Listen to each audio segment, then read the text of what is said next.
We continue our annual series, Living Your Best Jewish Life. This month's theme comes from the book of Deuteronomy, the 5th chapter, where we are told Israel, the Israelites, the ancient Jews, should recite, Shema Israel, Adonai Eloheinu, Adonai Echad. Hear, O Israel, the Lord God, the Lord is our God, the Lord is one. And then it continues on, Ve'ahavta et Adonai Elohecha b'chol levavcha. And you shall love the Lord your God with all your heart, with all your mind, with all your soul.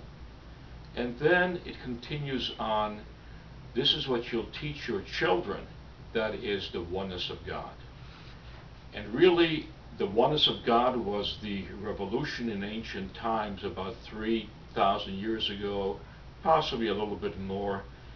It was the revolution that basically brought everything that was called nature, everything that was called the universe, under the control of the one God, as the Israelites. Later on, we were known as Jews, who proclaimed this oneness of God.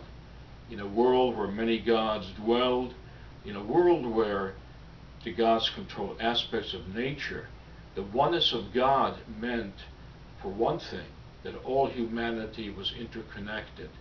It also meant that the universe itself was under the control of the one God, not only in terms of God being the author of nature, God being the author and controller of destiny for every living thing.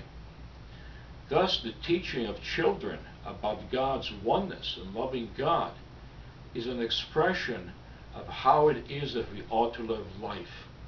Life should be understood as a unified kind of phenomenon, that we bring our life together and that everything that we do ultimately reflects our ideal of oneness, the oneness of humanity and not only God. So it is that when we teach the Shema and the Ve'ahavta, we also teach our children that they are part of a larger world as Jews, as those who have inherited the title, if you will, of the people who acknowledge the one God at the very beginning of history.